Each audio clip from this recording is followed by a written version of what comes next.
the marketing itself is very difficult. I will say as a positive, what I've sort of observed over time is that when teeth in a day was the thing that you advertised, or teeth immediately, or however you want to describe it, initially that was the big hook, right? So people were doing the all on 4, like we've talked about before, where we would take the teeth out, put the implants in, but we would just leave them in a denture for say 3 months. And when people started gluing these things together, we could advertise for teeth in a day. And that hit really hard, right? And what I've seen over time is it's sort of like become the norm. It's like advertising a car, like now with air conditioning. Well, of course they all come with air conditioning. That those kind of like taglines have sort of like faded out. Now the sexy one that's sort of a little bit on its way out as well is the digital branding, right? Now all digital, and now immediate finals, right? That we've been part of that one we'll talk about really deep, because that's where my bread and butter of the name in dentistry kind of came from. But those things are all like, the more people advertise for that stuff, the more they kind of get dated and overused. And that's the positive, is we're getting to this a little bit maturity level of digital or full arch marketing,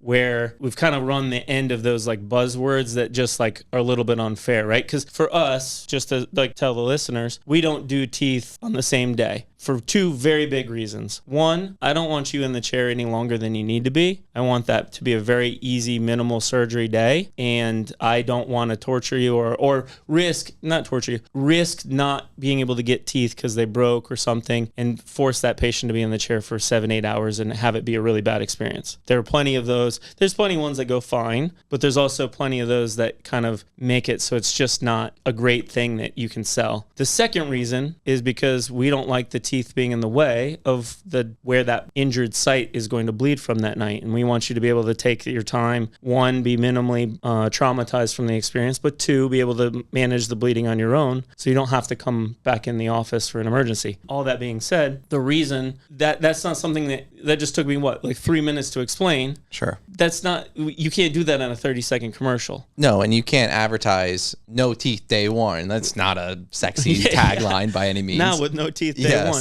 1. And so we do it for like a heavy reasoning, and there are other people I'm sure that have equal reasoning on the other side for doing teeth in a day. But it is nice to finally be getting to this sort of like saturation and maturity rate where that's still going to, whether you say no teeth on the same day or teeth in a day, it's kind of just assumed that you already kind of know what you're doing because it's been around long enough that where maybe you both get the shot. And I think that that's where ultimately kind of everything's going to come down to your personal interaction with the staff and such. And that would be my number one. If I had a person call from, Europe and say, hey, we're going to get this done. I'm going to go to 4 places. How do I pick? I would tell them, pick something that looks like you're in a clean facility, that everyone's happy to work there, patients are happy, etc. And just kind of go on your gut. How do you feel with the doctor? Does the doctor feel like they're confident and competent, right? There's 2 different things.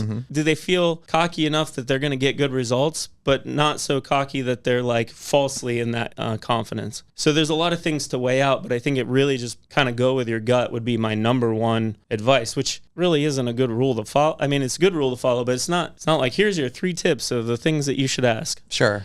Which is a little disappointing. But I think that would be, as I've thought through it coming into this episode, like that was what I really wanted to hammer on is it seems like a cop-out answer, but you came to that same thing. Like, I feel like that's the answer. Yeah, because I mean, in the reality that there are complications or something occurs, you want to be with somebody that is kind, compassionate, and caring through the entire process and is going to treat you as a human and hear you out and not just brush you off as if you're another number, because there is a failure rate to full arch. There is a failure rate to implants. There's a failure rate to, any type of hybrid denture, whether that's nano ceramic, acrylic, zirconia with a bar. All this stuff does have a possibility of breaking. So you want to be with someone that is able to be responsive to that, but also, again, compassionate enough to say, oh, yes, Miss Smith, you do have an issue here. Let's go ahead and address this together. Instead of, well, is a doctor even going to see me today? Am I just another number? Oh, I have to schedule out for 2 weeks because you guys are so busy. Like, that's where I feel like patients will really start to feel like this buyer's remorse or this regret kind of sink in of, man,